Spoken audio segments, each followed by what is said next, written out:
Chapter 1, Village 11. The morning of the cricket match dawned with that particular clarity that only high summer can bring to the English countryside.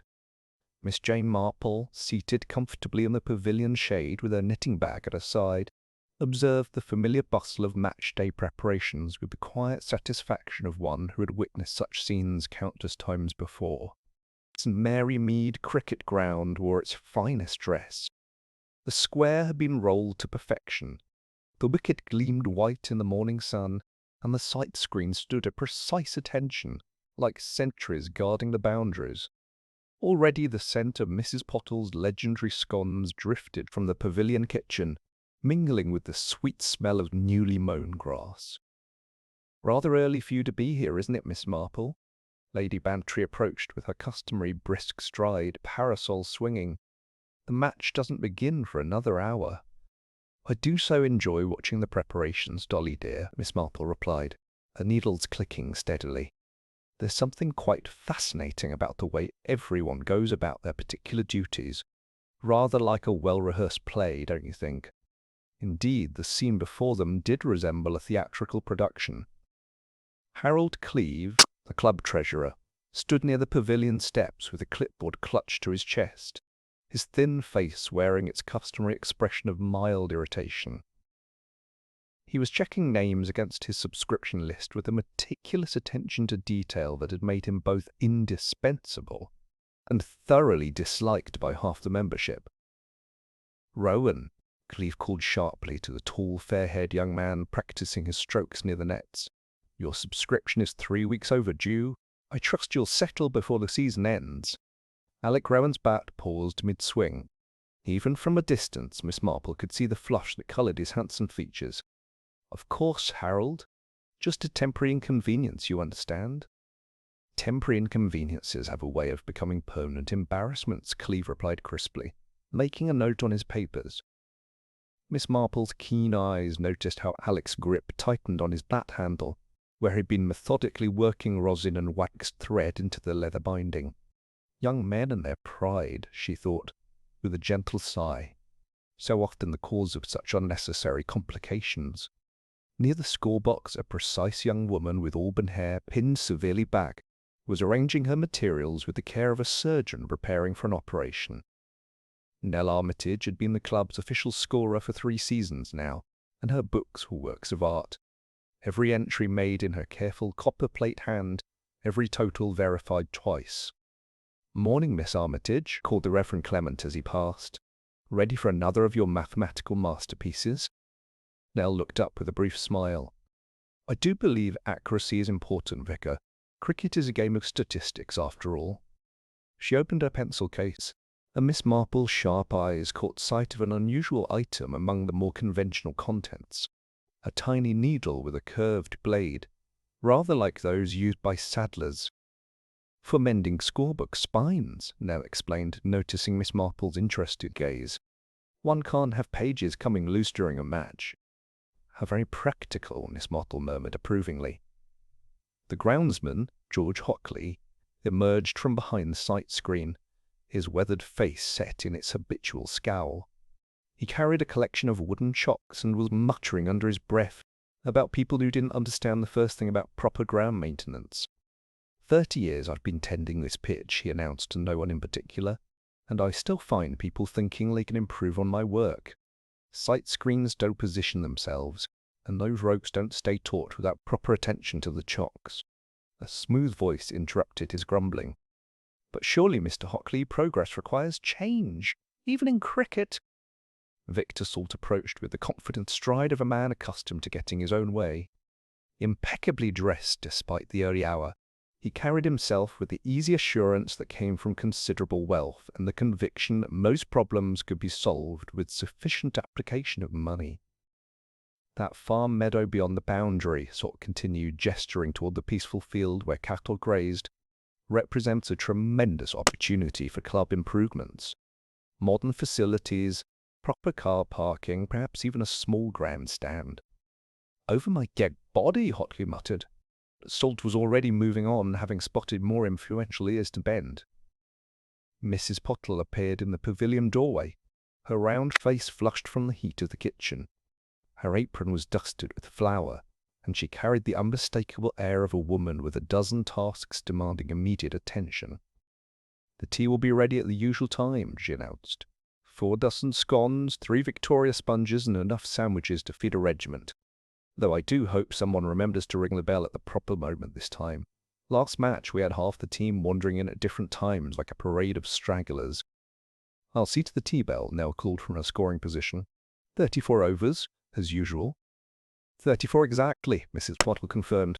"Not a ball before, mind you. My scones don't improve with the waiting." Inspector Slack, officially off duty but never quite able to resist the pull of village social events, stood near the boundary rope with his wife, keeping a professional eye on the crowd. His presence always added a certain gravity to proceedings, though whether this was entirely welcome was a matter of some debate among the membership. The Much Benham team arrived in the charabanc amid much laughter and good-natured banter. They were old rivals, these two villages, and the annual match had all the significance of a cup final. Spectators were beginning to gather, farmers, shopkeepers, retired colonels and village worthies, all taking their accustomed places as if assigned by some invisible master of ceremonies. Miss Marple settled herself more comfortably and picked up a dropped stitch. The morning promised warmth, the company was familiar, and the gentle rhythm of a cricket match would provide the perfect backdrop for a peaceful Saturday. She had no premonition, no sudden chill of foreboding, no mysterious sixth sense warning her of approaching tragedy. Sometimes, she reflected later, the most dramatic events arrived wearing the costume of perfect ordinariness. The umpires took the field, the coin was tossed, and St. Mary Mead would bat first. Alec Rowan strode out to open the innings, his bat gleaming with its careful preparation of rosin and waxed thread. The scoreboard clicked to life under Nell Armitage's watchful eye, and Mrs. Pottle retreated to her kitchen kingdom to await the tea-bell summons. It was, by all appearances, going to be a perfectly ordinary cricket match. Chapter 2. Tea-Bell. The morning progressed with the measured pace that only cricket could provide. St. Mary Mead had made a respectable start, with Alec Rowan playing some elegant strokes through the covers, despite the obvious tension that seemed to grip him whenever Harold Cleve's voice carried across from the pavilion.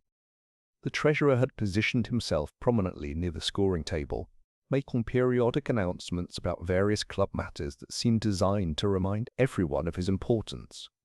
Miss Marple's knitting needles moved in steady rhythm as she watched the interplay of personalities around her. Mrs. Clement had joined her on the bench, fanning herself with her service sheet from the previous Sunday's morning prayer. "Such a warm day," Mrs. Clement observed. "I do hope Mrs. Pottle has made plenty of lemonade." "I'm sure she has thought of everything," Miss Marple replied, her eyes following the neat figure of Nell Armitage, as the young woman updated the scoreboard with mechanical precision. There was something almost ritualistic about the way Nell performed her duties, each number placed with absolute accuracy, each entry cross-referenced against her carefully maintained book.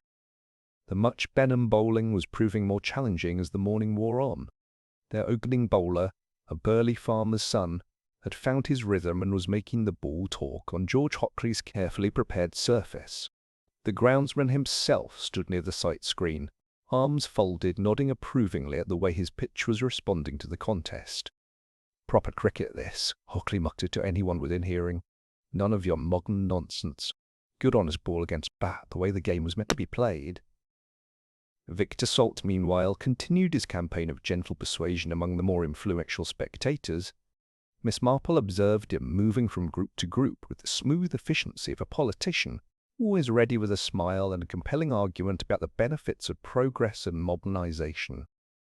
"Think of the possibilities," she heard him saying to Colonel Bantry. "A proper clubhouse, modern changing facilities, perhaps even lights for evening matches. A farm meadow is doing nothing but feeding cattle when it could be generating revenue for the club." Colonel Bantry's response was diplomatically non-committal, but Miss Marple noticed how his wife's expression suggested she found Salt's vision rather appealing. Progress, after all, was not always unwelcome, even in St. Mary Mead. The overs ticked by with their familiar rhythm, 25, 26, 27. Alec Rowan was playing with increasing confidence, his earlier nervousness seeming to fade as he found his timing. His partnership with young Davies from the post office had added 60 runs to the total, and the home supporters were beginning to express cautious optimism. Miss Marple found herself paying particular attention to the small rituals and routines that governed the match. Nell Armitage consulted her watch before each over, made careful notes about bowling changes, and kept a weather eye on the pavilion clock. Mrs. Pottle appeared periodically in the kitchen window, checking the progress of play with the keen interest of someone whose timing depended entirely on the game's rhythm. It was at 33 overs that Miss Marple first noticed something unusual. Nell Armitage had glanced at her watch, then at the scoreboard, then made some sort of calculation in the margin of her book. She appeared to hesitate for a moment before reaching for the bell rope that hung beside the scoring table. The tea bell's bronze voice cut through the afternoon air with unexpected authority. Conversation stopped mid-sentence, and players on both sides looked up in mild surprise. It was, Miss Marple realized with a precision that came from 40 years of village life distinctly early. "That's odd," Mrs. Clement murmured. "I thought tea wasn't until 34 overs." "Perhaps they've been bowling rather slowly," Miss Marple suggested, though her sharp eyes had noticed that play had proceeded at quite a normal pace. The field began to empty with the unhurried movement of cricketers accepting an interval. Some players headed directly for the pavilion, others lingered to examine the pitch or chat with spectators. Alec Rowan, not out on 47, walked slowly toward the pavilion steps, pausing to acknowledge the applause with a modest raise of his bat. Miss Marple noticed that Harold Cleeve had disappeared from his usual position near the scoring table. Through the pavilion's open windows she could hear the distant sounds of preparation, chairs being moved, crockery rattling, and Mrs. Pottle's voice issuing brisk instructions about the proper way to arrange cucumber sandwiches. It was perhaps 3 minutes after the tea bell had rung that the crash came. The sound was tremendous, not the clean break of dropped crockery, but something much more substantial. Wood splintering, heavy objects falling, and beneath it all a sound that made Miss Marple's blood chill with recognition. The dull, final sound of something irreversible. The pavilion fell silent for a heartbeat, then erupted into confused voices. Someone screamed.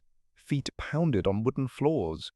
Inspector Slack, his professional instincts overriding his off-duty status, was already moving toward the pavilion before most people had fully registered what they'd heard. Miss Marple set down her knitting with deliberate care and followed at a more measured pace, her mind already beginning to catalogue and analyze the sequence of events. Inside the pavilion, a small crowd had gathered around the entrance to the narrow corridor that led to the committee room and storage areas. The trophy cabinet, a substantial piece of Victorian furniture that had stood against the corridor wall for as long as anyone could remember, lay on its side. Beneath it, partly visible, was the still form of Harold Cleeve. Dr. Haydock, who had been enjoying a peaceful afternoon watching cricket, was already kneeling beside the fallen treasurer. His examination was brief but thorough, and when he looked up his expression was grave. "I'm afraid he's dead," he announced quietly. "Severe head trauma. The cabinet must have toppled as he was passing. Dreadfully unlucky accident." Inspector Slack was already taking charge, his holiday mood evaporating as professional duty asserted itself. "Nobody touch anything, please. This area needs to be sealed until I can make a proper examination." Miss Marple found herself studying the scene with the detached interest that had served her well in previous encounters with sudden death. The trophy cabinet was indeed heavy, solid oak, filled with the accumulated silverware of decades of cricket competitions. Certainly heavy enough to cause fatal injuries if it fell on someone. But something about the scene troubled her methodical mind. Harold Cleeve lay with his head toward the committee room, as if he had been walking in that direction when the accident occurred. The cabinet had fallen across the corridor, blocking the passage completely. As the crowd began to disperse, shepherded firmly out by Inspector Slack, Miss Marple managed to catch a glimpse of Harold Cleeve's face. What she saw there made her pause and look more carefully. On his temple, clearly visible despite the tragic circumstances, was a curious mark. Not the jagged wound one might expect from a cabinet's sharp corner, but something more precise. A neat crescent-shaped dent with two tiny parallel nicks on either side, as if something round and seamed had been pressed firmly against the skin. Miss Marple's mind, trained by years of observing the small details that others missed, filed this information away with the same careful precision that Nell Armitage brought to her scoring. As she walked slowly back to her seat, one phrase echoed in her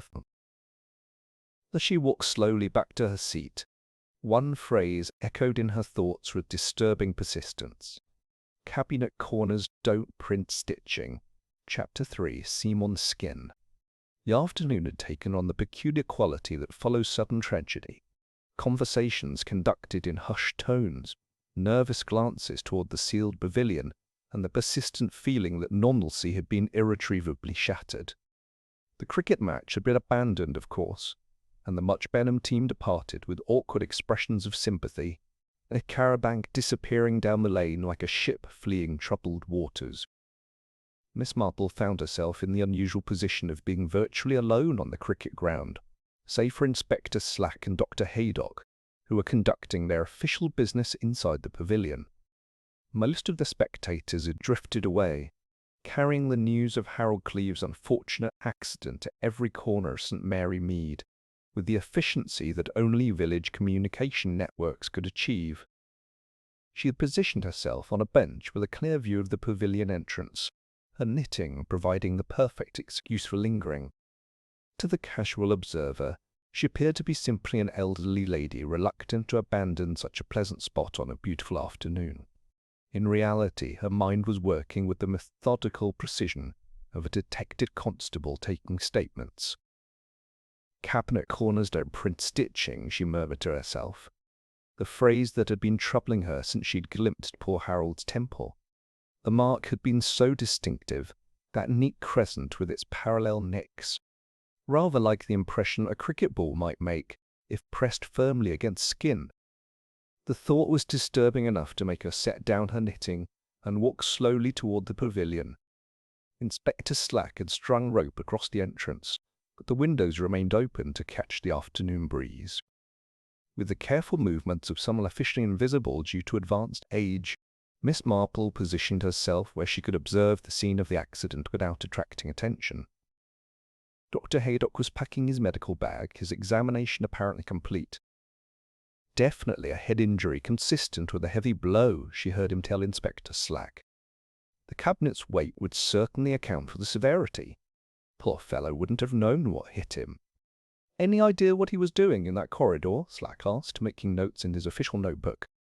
"Hard to say. Committee rooms down there, storage areas, the kit room. Could have been fetching something for the match." Miss Marple waited until both men had moved deeper into the pavilion before making her own careful approach. The corridor carpet, she noticed, bore the imprint of the fallen cabinet, but something else caught her keen eye. A tiny speck of red leather, no bigger than a pinhead, lying near where Harold's head had rested. More intriguing still was a faint dusting of what appeared to be grey powder on the carpet. Not wood dust, as one might expect from a splintered cabinet, but something with a different quality, rather metallic in appearance, like the bloom that forms on old lead. "Find something interesting, Miss Marple." She turned to find Inspector Slack watching her with the resigned expression of a man who had learned to respect her observations, however reluctantly. "Perhaps, Inspector," she replied mildly. "I was just wondering about that curious mark on poor Harold's temple. Rather distinctive, wasn't it?" Slack's expression sharpened. "You noticed that too, did you? Dr. Haydock seemed to think it was consistent with the cabinet's corner." "Oh, I'm sure Dr. Haydock knows best," Miss Marple said diplomatically. "It's just that it reminded me so strongly of something else, rather like the impression a cricket ball might make, with that lovely curved seam." Before Slack could respond, a commotion arose from the direction of the practice nets. One of the Much Benham juniors, who had lingered to collect some forgotten equipment, was calling out in excitement, "I say, this ball feels awfully odd." Miss Marple and Inspector Slack hurried over to where the boy stood holding a cricket ball with a puzzled expression. Even from a distance, Miss Marple could see that something was indeed unusual about it. "May I?" she asked gently, and the boy handed over the ball with obvious relief at sharing his discovery with adult authority. The moment Miss Marple took the ball in her palm, she knew her suspicions were correct. It was far too heavy, not the familiar weight of a leather and cork that every cricket enthusiast knew instinctively, but something much more substantial. The seam, too, was wrong. The stitching was fresh and tight, not the worn smoothness of a ball that had seen proper use. She lifted it to her nose and detected an unusual scent. Instead of the honest smell of linseed oil that properly maintained cricket equipment should possess, there was something sweeter. The distinctive aroma of cobbler's wax, the type used by leatherworkers to waterproof their thread. "Inspector," she said quietly, "I believe this ball may be rather important to your investigation." Slack took the ball and immediately noticed its unusual weight. His expression grew more serious as he examined the fresh stitching and detected the same sweet scent that Miss Marple had noticed. "This isn't right," he muttered. "Balls don't suddenly become twice as heavy, and this seam work looks recent. Very recent." Miss Marple nodded thoughtfully. "I wonder if you might examine it more closely. If someone had opened it and added weight, lead shot perhaps, or strips of metal, it would make a formidable weapon, and the seam pattern would explain that curious mark on poor Harold's temple." The implications of her suggestion settled over them both with uncomfortable clarity. If the ball had been deliberately weighted and used as a weapon, then Harold Cleve's death was no accident. Someone had committed murder with a piece of cricket equipment, then arranged the trophy cabinet to fall and conceal their crime. But who would have access to the ball, Slack wondered aloud, and who would have the skill to restitch a seam so neatly? Miss Marple's mind immediately went to the image she'd observed that morning. Nell Armitage's pencil case with its unusual saddler's needle, and the young woman's explanation about mending scorebook spines. A needle designed for leatherwork would be perfectly suited to restitching a cricket ball. She also recalled Mrs. Pottle's mention of cobbler's wax being borrowed by the girls for decorating bat ribbons. How convenient it would be to have a legitimate reason for possessing the exact materials needed for such a deception. "I think, Inspector," she said carefully, "that we may need to pay closer attention to the details of this afternoon's events. The timing of that tea bell, for instance. It seemed rather early to me." Slack consulted his notebook. 34 overs, according to the scorer. Standard time for tea. "Ah, but was it really 34 overs? I have the curious impression that play had only just completed 33.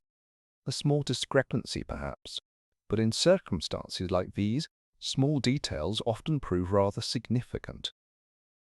As they stood contemplating the weighted ball and its implications, Miss Marple found herself reconstructing the afternoon's events with new understanding. Someone had needed the pavilion corridor to be empty for just a few minutes, long enough to commit murder and arrange a cover-up.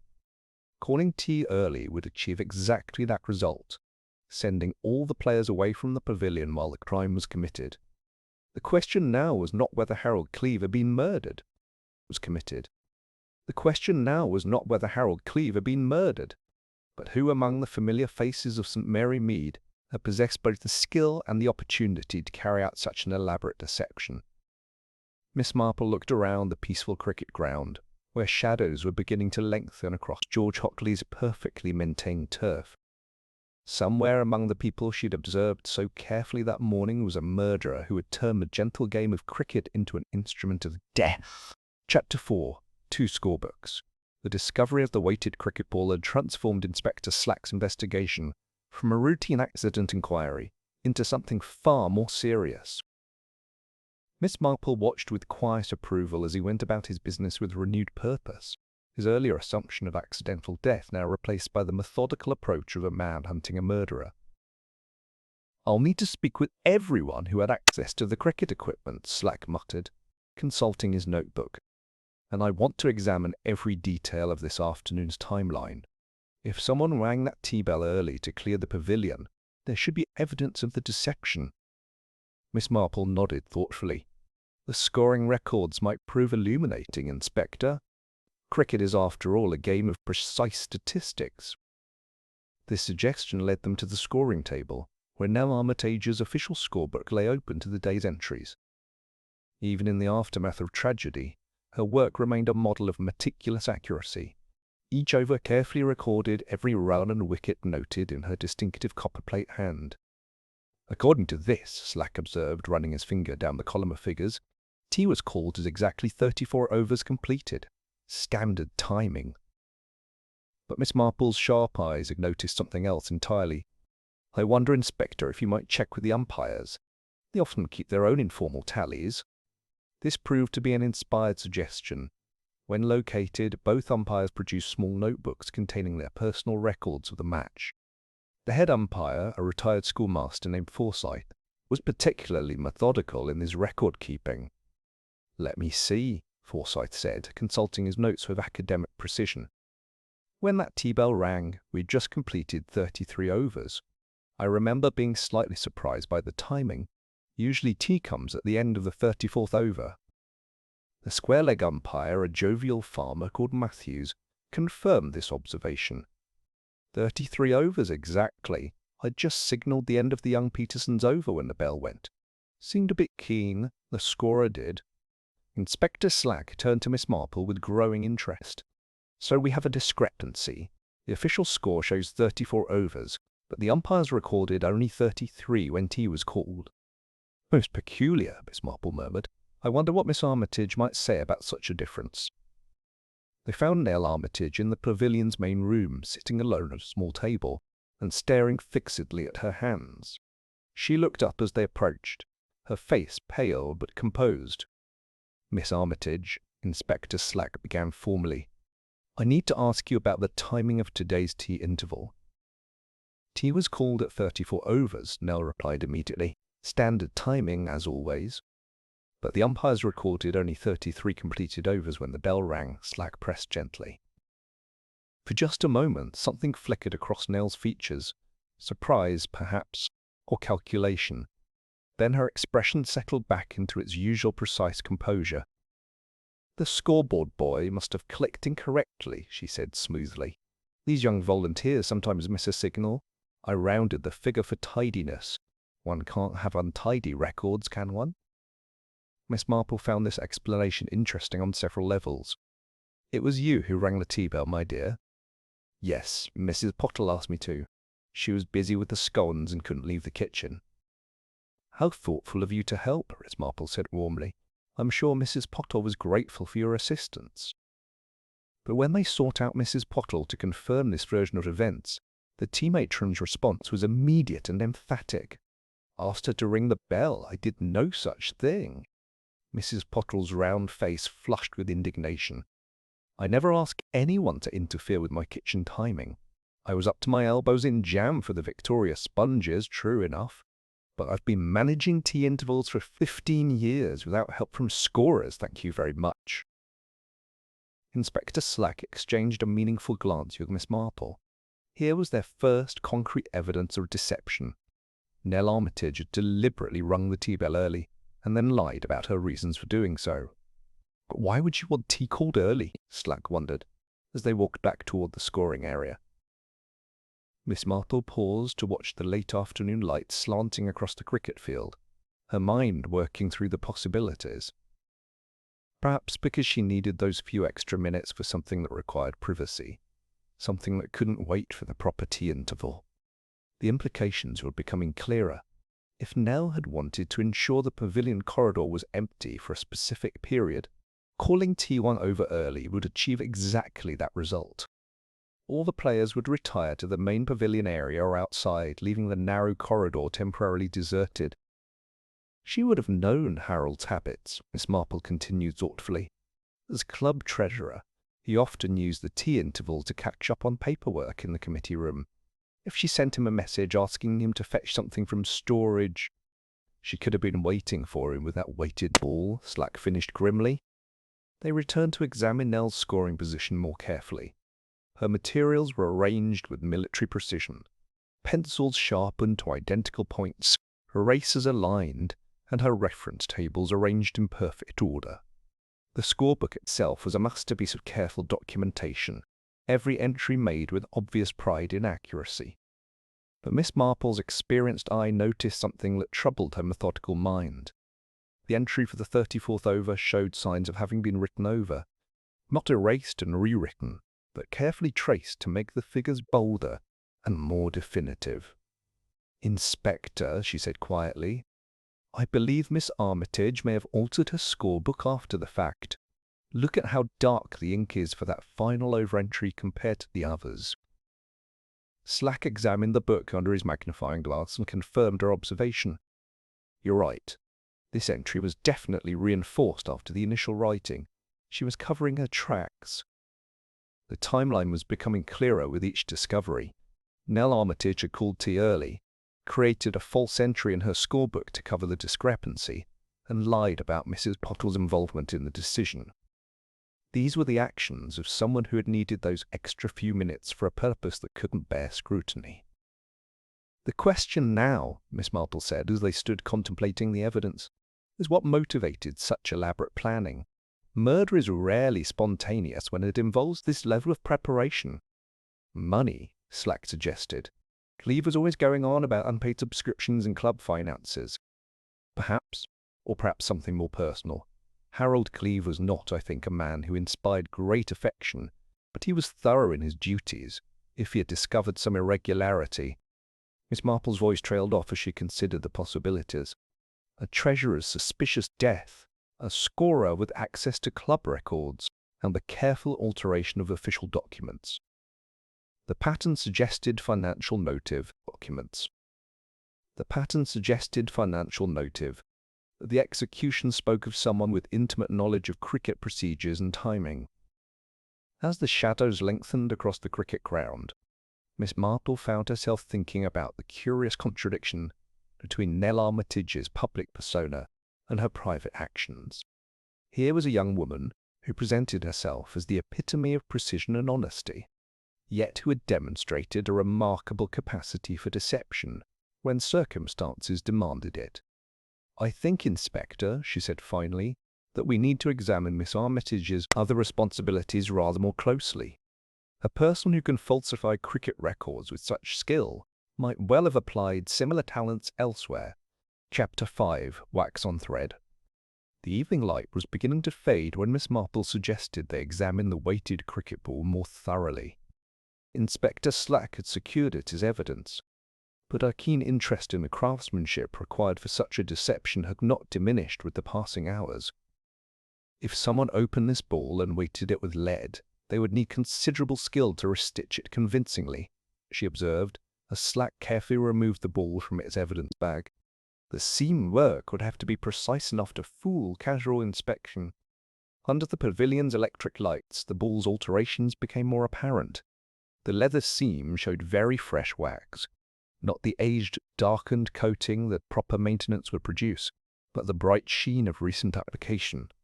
More tellingly, the stitching itself told a story of careful reconstruction.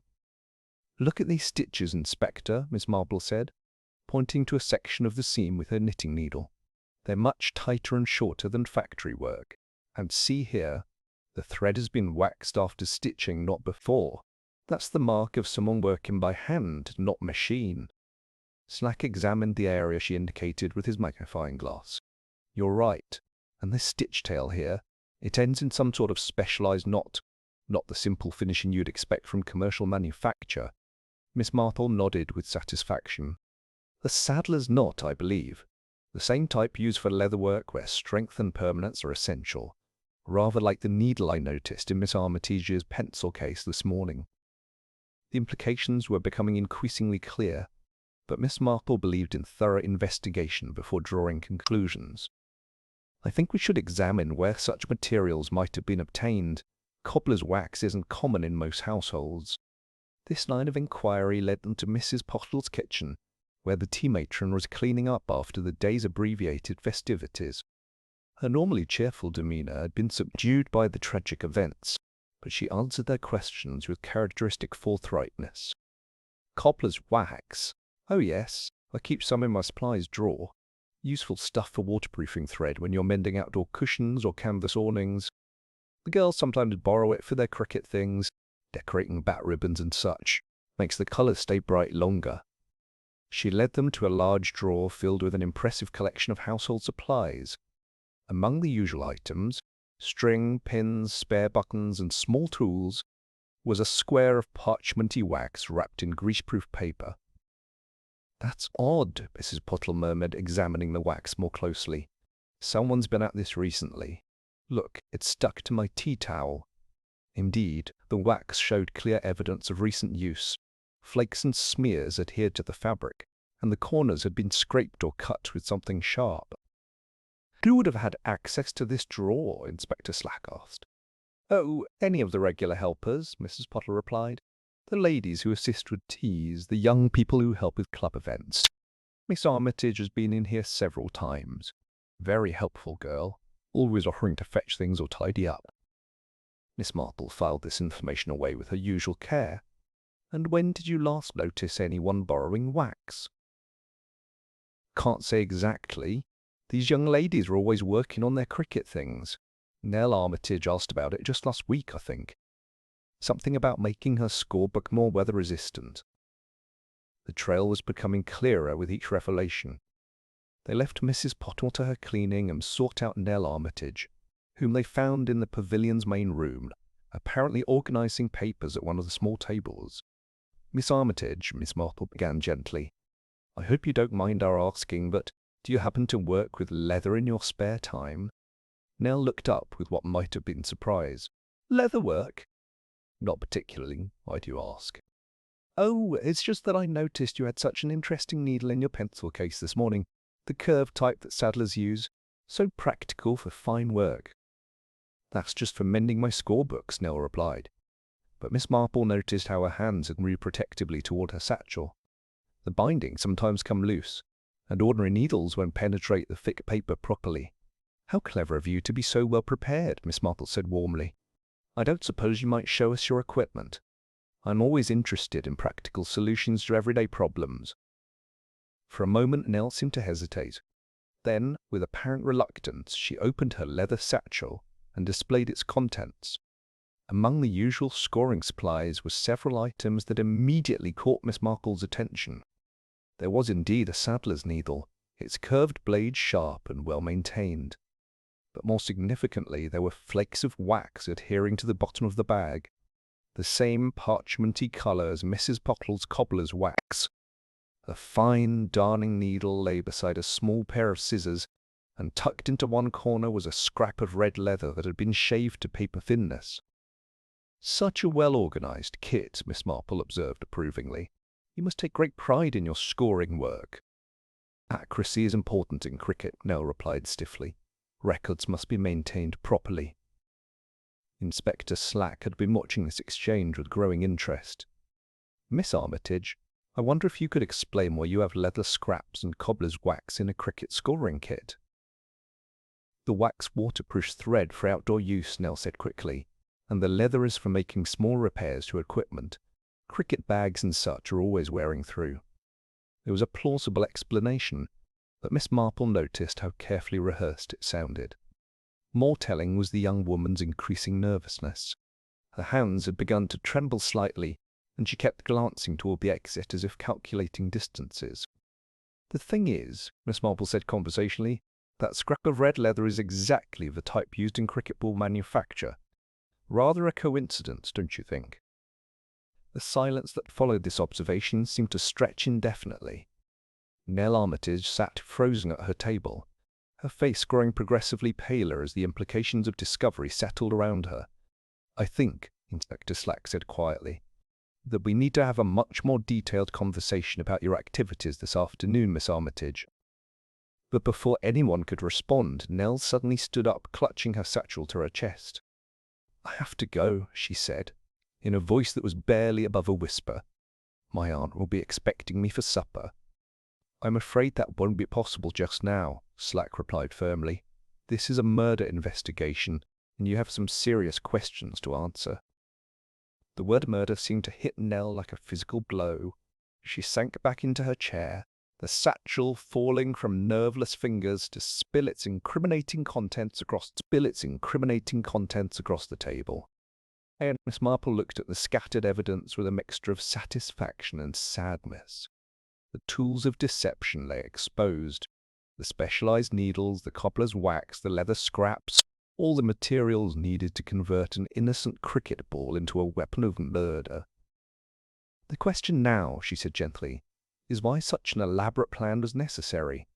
What drove you to such desperate measures, my dear?" Chapter 6. Sight Screen Rope. The confrontation with Nell Armitage had reached a delicate impasse. The young woman sat rigidly at the table, her face a mask of stubborn silence, while Inspector Slack prepared to formally caution her. Miss Marple, however, sensed that there were still pieces of the puzzle to be gathered before the complete picture would emerge. "Perhaps," she suggested diplomatically, "we might take a moment to examine the scene more thoroughly. I have found that understanding the full circumstances often helps clarify matters considerably." Slack nodded reluctantly, recognizing the wisdom of Miss Marple's approach. "Very well, but Miss Armitage will remain under observation." As they prepared to leave the pavilion, George Hockley approached with the distinctive scowl that had deepened considerably since the morning's tragedy. The groundsman's weathered hands gestured angrily toward the area near the pavilion entrance. "Someone's been interfering with my equipment," he announced without preamble. "Moved my chocks and left that sight screen rope trailing by the door like some sort of trap waiting to happen. 30 years I've been maintaining this ground, and I've never had such carelessness." Miss Marple's interest quickened immediately. "When did you notice this, Mr. Hockley?" "Just now, when I was doing my evening inspection. The rope was lying right across the pathway. Anyone could have tripped over it in the dark, and my wooden chocks have been scattered about like spillikins." He led them to the area in question, his indignation evident with every step. Indeed, a length of white rope lay coiled near the pavilion steps, and several wooden blocks that normally secured the sight screen guy ropes were scattered about in apparent disorder. Inspector Slack examined the rope with professional interest. "This looks fairly new. Different from your usual equipment, I'd say." "That's exactly the point," Hockley replied emphatically. "This isn't mine at all. My ropes are old and properly tarred, weathered by years of honest use. This flashy white stuff would stand out like a sore thumb on a proper cricket ground." Miss Marple knelt carefully to examine the rope more closely. The fibres were indeed bright and new, showing no signs of weather exposure. More intriguingly, one end appeared to have been cut quite recently. The strands were clean and sharp, not frayed as they would be from normal wear. "I wonder," she mused, "if this rope might have served some other purpose before being discarded here." The suggestion prompted a more systematic search of the area around the pavilion. Inspector Slack, working with the methodical thoroughness that Miss Marple had come to respect, began examining the interior spaces that hadn't been sealed as part of the crime scene. In the general storage area beneath the pavilion, he made a discovery that added another layer to the mystery. On a lower shelf, partially hidden behind old scorebooks and yellowed programs, was a roll of lead strip that showed clear evidence of recent cutting. "Look at this," he called to Miss Marple. "Someone's taken a section from this lead strip. You can see where it's been cut with something sharp." Miss Marple examined the strip with growing understanding. "Leaden numerals for the scoreboard, I believe. How convenient to have such material readily available for someone who needed to add weight to a cricket ball." The lead strip was part of a collection of materials used for maintaining the old mechanical scoreboard. Numbers and symbols that could be hung on hooks to display the match situation. Several pieces were missing from the sequence, leaving gaps that spoke of recent theft. "So our murderer took lead from here to weight the ball," Slack concluded. "But what about this rope? How does that fit the pattern?" Miss Marple was beginning to form a theory about the rope's purpose, but she preferred to gather more evidence before sharing her conclusions. "I think we should examine the other areas Mr. Hockley mentioned. Sometimes the most obvious explanations prove to be the most deceptive." Their search of the ground maintenance area revealed additional anomalies. Several of Hockley's wooden chocks, the blocks used to secure guy ropes and equipment, were indeed out of place. More significantly, one appeared to be missing entirely from its usual position. "That's my best beach chock," Hockley complained. "Carved it myself from a branch that came down in the storm 2 winters ago. Perfectly balanced for holding the main sight screen rope under tension." Miss Marple found this detail particularly interesting. "Then when did you last see this chalk in its proper place?" "This morning, when I was setting up for the match. Everything was exactly as it should be. Ropes taut, screens positioned, chalks secure. I take pride in my work, Miss Marple." The implication was clear. Sometime during the day's events, someone had deliberately moved Hockley's equipment and made off with one of his handmade chalks. Combined with a mysterious new rope and the stolen lead strips, a pattern of preparation was emerging. "Inspector," Miss Marple said thoughtfully, "I believe someone was creating what we might call stage dressing for their crime. Evidence designed to suggest a particular sequence of events." Slack looked puzzled. "You mean making it look like Cleve tripped over equipment and brought the cabinet down on himself?" "Precisely. A length of rope left carelessly by the pavilion entrance. Missing chocks that might have caused the sight screen to become unstable. All the elements needed to suggest that poor Harold met his end through an unfortunate series of accidents." The thoroughness of the planning was becoming apparent with each discovery. The murderer had not only prepared the weapon and created the opportunity, but had also arranged a plausible alternative explanation for the victim's presence in the dangerous area. But why go to such elaborate lengths, Slack wondered. If the weighted ball was the actual weapon, why create all this additional misdirection? Miss Marple considered this question as they walked back toward the pavilion, where Nell Armitage remained under watchful supervision. Perhaps because the murderer needed time for the deception to be discovered gradually. If suspicion fell immediately on the cricket ball, certain inconvenient questions might be asked too quickly. The evening air was growing cool, and the cricket ground had taken on the peaceful quality that follows the end of a long day. But Miss Marple's mind was far from peaceful as she contemplated the elaborate nature of the crime they were investigating. "Someone has planned this very carefully indeed," she said to Inspector Slack as they paused outside the pavilion. "The preparation of the weapon, the manipulation of timing, the creation of false evidence. It all speaks of a methodical mind with considerable knowledge of cricket procedures." "And considerable desperation," Slack added grimly. "People don't go to such lengths unless they're facing serious consequences."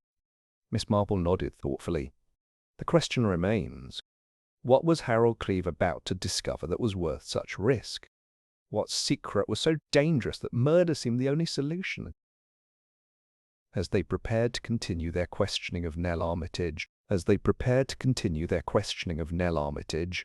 Miss Marple found herself thinking about the contrast between the peaceful cricket ground and the violent events that had unfolded there. Cricket was supposed to be a gentleman's game, governed by tradition and fair play. Yet someone had corrupted those very traditions to commit the most ungentlemanly act of all. Chapter 7. Midnight Roller. The evening's questioning of Nell Armitage had produced little beyond stubborn silence and the occasional protestation of innocence. Miss Marple, observing the young woman's increasingly brittle composure, suspected that the truth lay somewhere beneath layers of careful planning and desperate concealment. But she also recognized that direct confrontation might not be the most productive approach. "Inspector," she suggested as they took a brief respite from their inquiries, "I have a rather unusual proposal. What if we were to keep watch over the cricket ground tonight? Sometimes guilty parties feel compelled to return to the scene of their crimes, particularly when evidence might remain to be concealed." Slack looked skeptical. "You think someone might come back? The crime's been discovered, the scene secured. What would be the point? Perhaps to retrieve something that was overlooked in the initial panic, or to ensure that certain evidence has been properly disposed of. Murderers, in my experience, are often perfectionists who worry about loose ends." The idea gained more appeal as they considered it further. The cricket ground would be deserted after dark, providing perfect conditions for anyone who needed to complete unfinished business. And Miss Marple's instincts, honed by years of observing human nature, suggested that this particular crime had been too elaborate to leave to chance. "Very well," Slack agreed finally. "But if we're going to stake out the ground, we'll do it properly. I'll position myself where I can watch the pavilion and equipment areas. You should go home, Miss Marple. This could be a long, cold night with nothing to show for it. Nonsense, Inspector. I wouldn't miss such an opportunity for the world. Besides, an elderly lady with her knitting is far less conspicuous than a uniformed policeman. They established their positions as the last light faded from the western sky. Inspector Slack concealed himself near the pavilion with a clear view of the main approaches, while Miss Marple settled herself on a bench near the boundary where she could observe the equipment areas and outbuildings. Her knitting bag contained not only her current project, but also a thermos of tea and a small electric torch. The night was clear and still, with enough moonlight to make movement visible across the open ground. For the first hour nothing stirred except the occasional rustle of small animals in the hedgerows and the distant sound of a train on the London line. It was approaching midnight when Miss Marple's patience was rewarded. A figure emerged from the lane and moved cautiously across the cricket ground, keeping to the shadows where possible. Even in the uncertain light she recognized the tall form and distinctive gait of Alec Rowan. The young cricketer made his way toward the roller shed at the far end of the ground, moving with the careful deliberation of someone who knew exactly where he was going. Miss Marple watched with growing interest as he disappeared behind the small building that housed the ground maintenance equipment. A few minutes later, a second figure appeared, this one approaching from the opposite direction, shorter and more compact, moving with the confident stride of someone accustomed to being in charge. Even before he stepped into a patch of moonlight, Miss Marple had identified Victor Salt. The two men met by the roller shed, their voices carrying faintly across the still air, but not clearly enough for Miss Marple to distinguish words. Their body language, however, spoke volumes. Salt pressing something toward Rowan, the younger man stepping back and shaking his head emphatically. The conversation grew more animated, with Salt becoming increasingly insistent, and Rowan's refusal apparently becoming more vehement. Finally, Rowan turned abruptly and strode away across the ground, leaving Salt standing alone by the shed. Miss Marple waited until both men had departed before signalling to Inspector Slack with her torch. They met at the roller shed, where Slack had managed to retrieve the paper that Salt had been trying to press upon Rowan. IOU for bar tabs, Slack read by torchlight. Signed by Harold Cleave. Looks like our young cricketer owed money to the club treasurer. How very interesting, Miss Marple murmured, though I suspect this document raises more questions than it answers. Their examination of the shed itself proved even more illuminating. On one of the timber supports, Miss Marple discovered a distinctive burn ring, the mark left by something hot being placed against the wood. Someone has been melting something here, she observed, running a finger around the charred circle, something that required considerable heat and left this permanent mark. Inspector Slack examined the burn mark with his magnifying glass. Recent, too. The charring is fresh, and there's no weathering around the edges. This was done within the last few days. The shed itself contained the usual collection of ground maintenance equipment, the heavy roller, various tools and containers of marking lime and fertilizer. But tucked behind the roller, almost hidden from casual view, Miss Marple spotted something that made her pulse quicken. "Inspector, would you shine your light here, please?" In the narrow space behind the roller were several items that clearly didn't belong with normal maintenance equipment. A small metal container that still smelled faintly of melted wax, a pair of heavy gloves, and what appeared to be the remains of a small fire. Charred paper and wood ash carefully swept into a corner.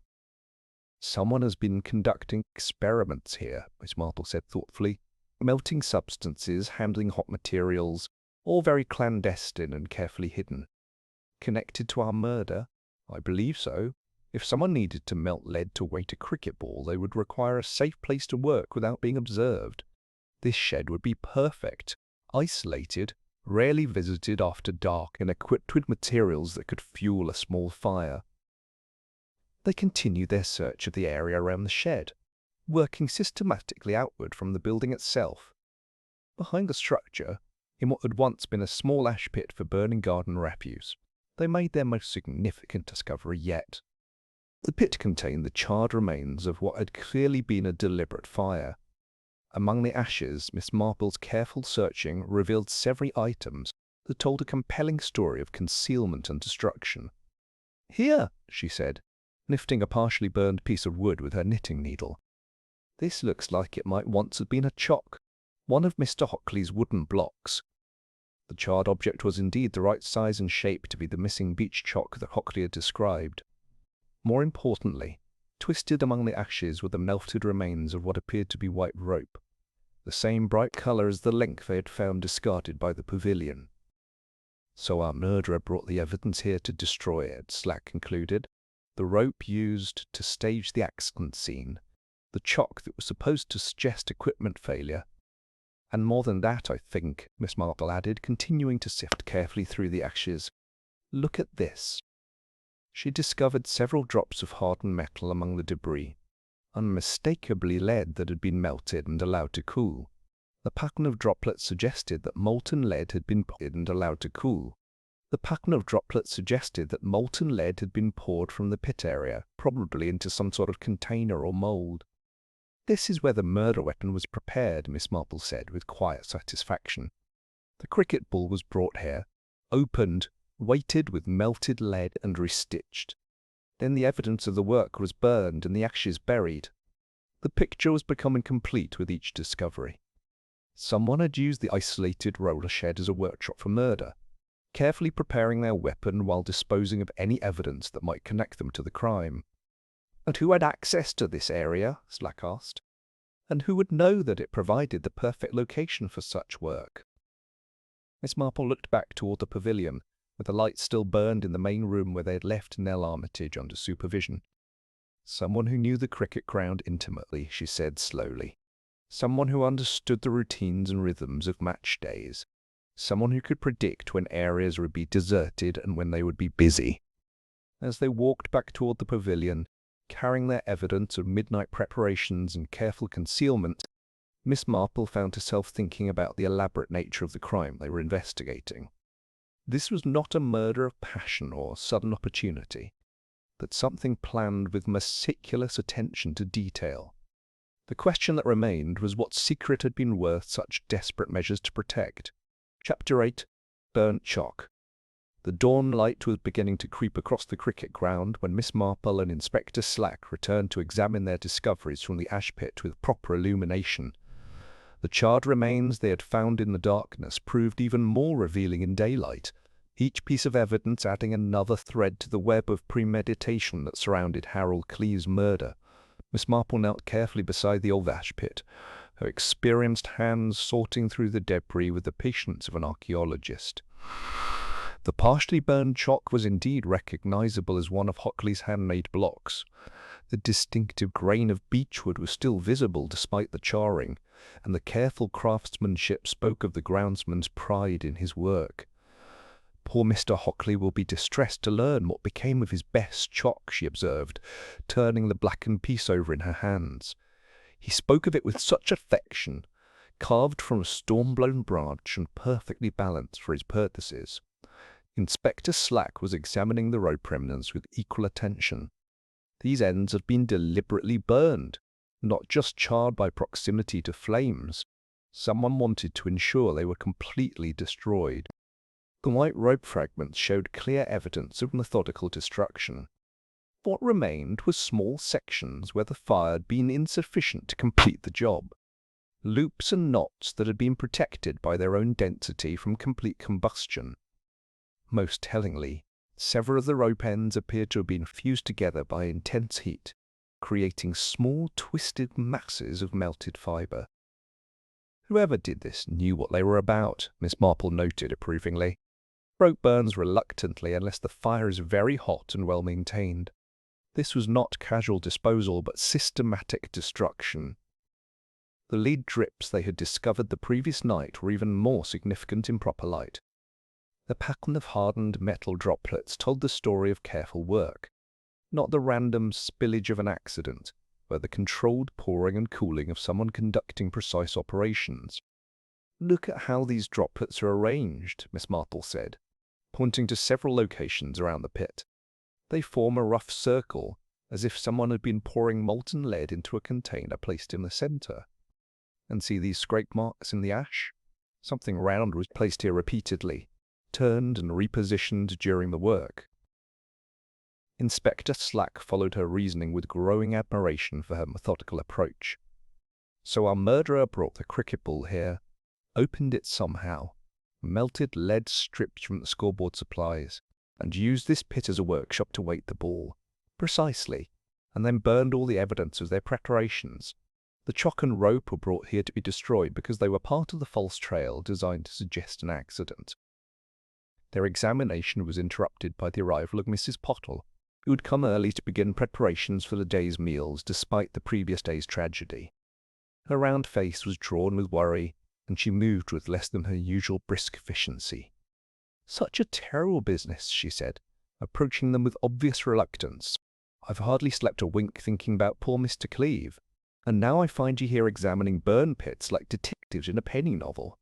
Miss Marple smiled warmly at the distressed woman. "I'm sorry we've added to your worries, Mrs. Pottle. We're simply trying to understand exactly what happened yesterday." "Well, I can tell you one thing that's been bothering me," Mrs. Pottle said, settling her considerable bulk on a nearby bench. "I found something in my scullery bin this morning that doesn't belong there." She produced a crumpled piece of wax paper, the sort used for wrapping butter, that had been folded into the shape of a small boat. The paper was stained with something red and waxy, and bore the unmistakable marks of having been used to catch or contain a liquid substance. "I don't use my bins for this sort of mess," Mrs. Pottle declared indignantly. "Someone's been melting something waxy in my kitchen area, and I won't have it. Goes rancid, that sort of thing does, and ruins the taste of everything else." Miss Marple examined the makeshift container with great interest. The folded paper had clearly been designed to catch dripping wax, and the red stain suggested it had been used in connection with leather work, possibly the kind of cobbler's wax they had discovered in Nell Armitage's possession. "When did you last empty this bin, Mrs. Pottle?" "Yesterday morning before the match. I always start with clean bins on match days. Never know what sort of mess people will make with their tea things." This timeline was significant. The improvised wax catcher had been placed in the bin sometime during or after the match, most likely after the murder had been committed and the murderer was cleaning up the evidence of their preparations. "I don't suppose you noticed anyone in your kitchen area who shouldn't have been there?" Inspector Slack inquired. "Well, that's just it," Mrs. Pottle replied, her voice taking on the tone of someone who had been giving the matter considerable thought. "Miss Armitage was very helpful yesterday. Kept offering to fetch things and tidy up. In and out of the scullery several times said she wanted to be useful." Miss Marple and Inspector Slack exchanged meaningful glances. Here was yet another piece of evidence pointing toward Nell Armitage's involvement in both the crime and its concealment. "Did Miss Armitage seem nervous or upset about anything?" Miss Marple asked gently. "Now that you mention it, she did seem rather intense. More so than usual, I mean. She's always been a precise sort of girl, but yesterday she was almost frantic about getting things just right. Kept checking her watch and asking about the timing of tea. The picture was becoming clearer with each revelation. Nell Armitage had not only manipulated the tea timing to create her opportunity, but had also used the subsequent confusion to dispose of evidence in Mrs. Pottle's kitchen. "There's something else," Mrs. Pottle continued, reaching into her apron pocket. "I found this stuck under the edge of my work table." She produced a small piece of thread, waxed cotton of the type used for heavy leather work. One end showed the distinctive finish of professional stitching, while the other appeared to have been cut sharply with scissors or a knife. Miss Marple examined the thread with her magnifying glass. "This is exactly the type used for cricket ball seams, and see how it's been waxed. Not with linseed oil, but with cobbler's wax. You can tell by the colour and consistency." The thread was too short to have come from normal cricket ball maintenance, but exactly the right length to be a leftover from restitching work. Combined with the wax-stained paper and Mrs. Pottle's observations about Nell's nervous behaviour, it provided compelling evidence of the young woman's involvement in preparing the murder weapon. "I think," Inspector Slack said grimly, "that we have enough evidence to press Miss Armitage for a full explanation. The case against her is becoming overwhelming." Miss Marple nodded thoughtfully, but her expression remained troubled. "The evidence certainly points in that direction, Inspector. But I find myself wondering about the motive. What could have driven such a methodical young woman to such desperate measures?" As they walked back toward the pavilion, where Nell Armitage had spent an uncomfortable night under police supervision, Miss Marple reflected on the careful planning that had gone into Harold Cleve's murder. The preparation of the weapon, the manipulation of timing, the creation of false evidence, and the systematic destruction of incriminating materials, all spoke of someone with both intelligence and desperation. The question that remained was what secret Harold Cleve had threatened to expose that was worth such elaborate planning to protect. Chapter 9. Wrong Over. The morning brought Dr. Haydock back to the pavilion, summoned by Inspector Slack to conduct a more thorough examination of Harold Cleve's injuries in light of the new evidence. Miss Marple observed the proceedings with her usual quiet attention, her knitting needles moving steadily as the medical details were discussed. "I must revise my initial assessment," Dr. Haydock announced after completing his re-examination. "The wound pattern on the deceased's temple is not consistent with impact from a cabinet corner or edge."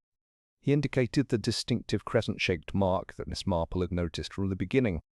"This depression matches precisely the curve of a cricket ball seam. The two parallel nicks on either side correspond exactly to the stitching pattern. I'm afraid there's no doubt Mr. Cleve was struck with a cricket ball before the cabinet fell." Inspector Slack nodded grimly. "Which confirms that we're dealing with murder, not an accident. The cabinet was toppled afterward to conceal the true cause of death." "Quite so," Dr. Haydock agreed. "The cabinet fall would certainly have been fatal on its own, but the victim was already dead from the initial blow. A single strike with considerable force, enough to fracture the skull and cause immediate death." Miss Marple paused in her knitting to consider this medical evidence. "The positioning suggests the blow was delivered while poor Harold was standing or walking, rather than fallen. Someone met him in that corridor with deliberate intent. This led them to examine the trophy cabinet itself more closely. In the clear morning light, details became visible that had been overlooked in the previous day's confusion. The cabinet's back panel showed clear evidence of tampering. Several screws had been loosened until they barely held, then retightened just enough to maintain appearances. "Look at these screw threads," Inspector Slack observed, using his magnifying glass. "They've been turned recently. You can see the fresh metal where the screwdriver slipped. Someone weakened this cabinet's mounting deliberately." Miss Marple examined the cabinet's position at an angle of fall. It was pushed, not pulled. The person who toppled it was standing in the corridor, not the committee room. They loosened the screws beforehand, then gave it just enough pressure to bring it down over poor Harold's body. The mechanics of the deception were becoming clear. Harold Cleve had been lured to the corridor during the tea interval, struck down with the weighted cricket ball, and then the pre-weakened cabinet had been toppled over him to suggest an accidental death. "The timing would have been crucial," Miss Marple observed. "The murderer needed to ensure the corridor remained empty long enough to commit the crime and arrange the scene. Calling T1 over early provided exactly that window of opportunity." They turned their attention to questioning Nell Armitage again, finding her in the same chair where she had spent the night, looking pale and exhausted but still maintaining her stubborn silence. The accumulated evidence had reached overwhelming proportions, but she continued to deny any involvement. "Miss Armitage," Inspector Slack began formally, "we have discovered extensive evidence of premeditation in Mr. Cleve's death. Cricket equipment modified to serve as a weapon, false timing records, and physical evidence linking you to the preparation and concealment of materials." Nell's hands trembled slightly, but her voice remained steady. "I've told you repeatedly that I had nothing to do with Harold's death. It was a tragic accident." Miss Marple set down her knitting and regarded the young woman with gentle sympathy. "My dear, we know that the cabinet was deliberately weakened and that you called tea early to clear the corridor. We found where the murder weapon was prepared and where the evidence was burned. What we don't understand is why." For the first time, emotion flickered across Nell's composed features. "You don't understand anything," she said quietly. "Then help us understand," Miss Marple encouraged. What drove you to such desperate measures? What was Harold Cleeve threatening that seemed worse than murder? The silence stretched uncomfortably. Finally, Inspector Slack decided that formal charges were inevitable. Nell Armitage, I am arresting you for the murder of Harold Cleeve. You are not obliged to say anything, but anything you do say may be taken down and used in evidence. It was at this moment that the pavilion door opened to admit an unexpected visitor. Victor Salt entered with his usual confident stride, but his face bore an expression of serious concern. Inspector, I hope you'll forgive the intrusion, but I believe there may be matters relevant to your investigation that haven't been fully explored. Salt produced a manila folder from his briefcase. I've been reviewing the club's financial records in preparation for my development proposal. What I've discovered may cast new light on recent events. Miss Marple noticed how Nell's face had gone completely white at Salt's appearance. The young woman's hands clenched in her lap, and she seemed to be struggling to maintain her composure. What sort of financial irregularities? Inspector Slack asked, accepting the folder. Discrepancies in the petty cash accounts, unauthorized expenditures, and what appear to be fictitious mileage claims for away fixtures. Someone has been systematically skimming small amounts over several months. Salt's revelations painted a picture of careful embezzlement. Nothing dramatic enough to be immediately noticed, but steady theft that would eventually be discovered by a thorough audit. Harold Cleeve had scheduled a complete financial review for after the cricket season, Salt continued. He'd already identified some irregularities and was planning to investigate further. I believe he may have confronted someone about these discrepancies. Miss Marple watched Nell's reaction with growing understanding. Here, finally, was the motive that explained such desperate measures. A young woman with access to club funds, a treasurer who had discovered the theft, and the threat of exposure that would destroy not only her position, but her reputation and future prospects. The interesting thing, Salt added, is that most of these irregularities correspond to fixtures where the official scorer would have been responsible for submitting expense claims and handling petty cash advances. The web of evidence was complete. Nell Armitage had been stealing from the cricket club, Harold Cleeve had discovered her theft, and she had murdered him to prevent exposure. The elaborate planning, the careful timing, the systematic destruction of evidence, all had been designed to protect a secret that was about to be revealed. Miss Marple felt a familiar sadness at the waste of it all. A young life ruined by small dishonesty that had escalated into the ultimate crime. Chapter 10. Pavilion Reveal. The morning sun slanted across the pavilion veranda as Miss Marple settled herself in her familiar chair, her knitting bag at her side and her keen eyes taking in the assembled company. Inspector Slack had gathered the principal figures from the previous day's events, and the atmosphere was heavy with anticipation and unresolved tension. Nell Armitage sat rigidly upright, her face pale but composed, while Victor Salt occupied a chair nearby with his folder of financial documents. Mrs. Pottle hovered anxiously near the door, and George Hockley stood with his arms folded, his weathered face expressing profound disapproval of the entire proceedings. "Ladies and gentlemen," Miss Marple began in her gentle voice, "I believe the time has come to clarify exactly what transpired yesterday afternoon. The truth, as is so often the case, proves to be both simpler and more complex than it first appeared." She picked up her knitting needles and began working with the steady rhythm that always seemed to help her organize her thoughts. The facts, as we now understand them, tell a story of careful planning, desperate necessity, and the tragic consequences of small dishonesty allowed to grow beyond control. Inspector Slack nodded encouragingly, recognizing that Miss Marple's explanations were invariably both accurate and enlightening. Miss Armitage, Miss Marple continued, her voice remaining gentle despite the gravity of her words, had been quietly supplementing her income through what we might charitably call creative accounting. Petty cash discrepancies, duplicate entries for equipment purchases, mileage claims for fictional journeys to away fixtures, all hidden within the neat totals that were her professional pride. Nell's hands trembled slightly, but she maintained her silence. Poor Harold Cleeve, thorough as always in his duties as treasurer, had discovered these irregularities. He meant to confront you after yesterday's match, didn't he? A quiet word about inconsistencies in the books, perhaps an opportunity to make restitution before formal action became necessary.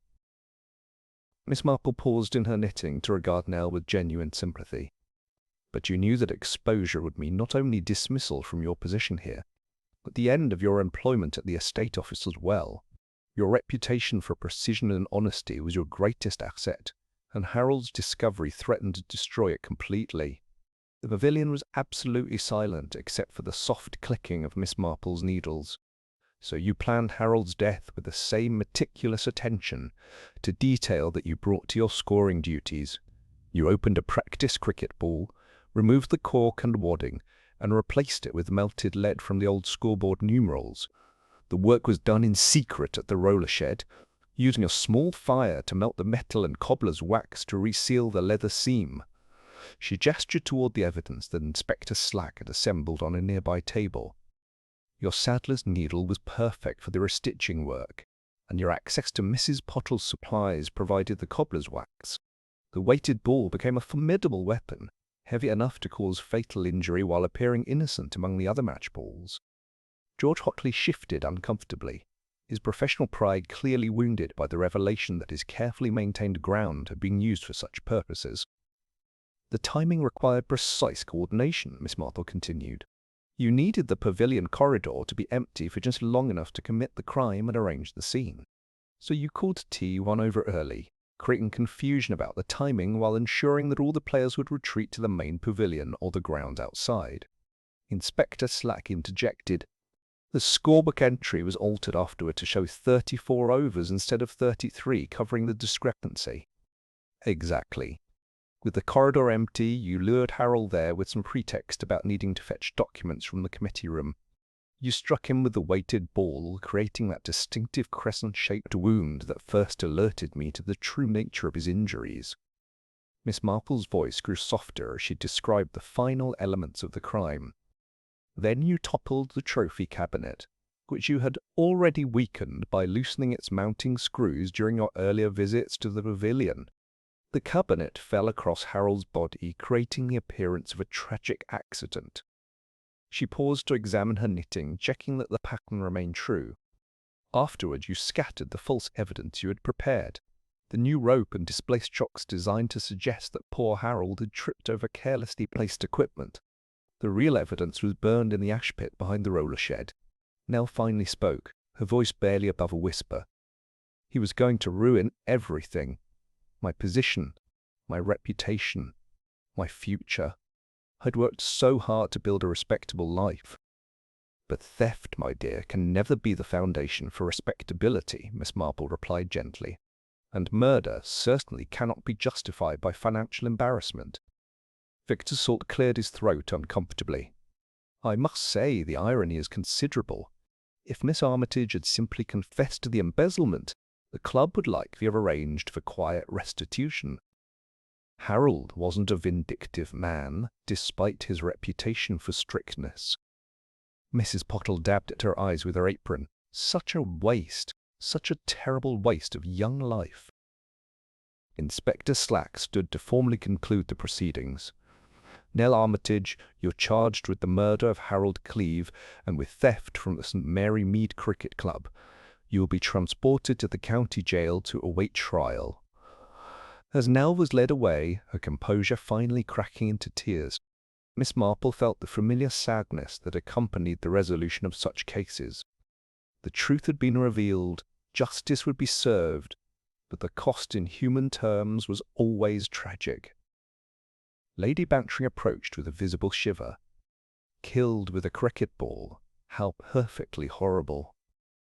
Miss Marple folded her knitting carefully and placed it in her bag. Games are merely habits set to rules, my dear Dolly, and habits, bookkeeping ones especially, leave the neatest seams. As the pavilion emptied and the cricket ground returned to its peaceful state, Miss Marple reflected on the events that had transformed a pleasant summer afternoon into a scene of tragedy. The gentle game of cricket would continue, but it would be some time before St. Mary Mead could look upon their pavilion without remembering the day when precision and desperation had combined to create murder. The scoreboard still showed the previous day's interrupted total, a reminder that some games end before their natural conclusion, leaving only questions and regrets in their wake.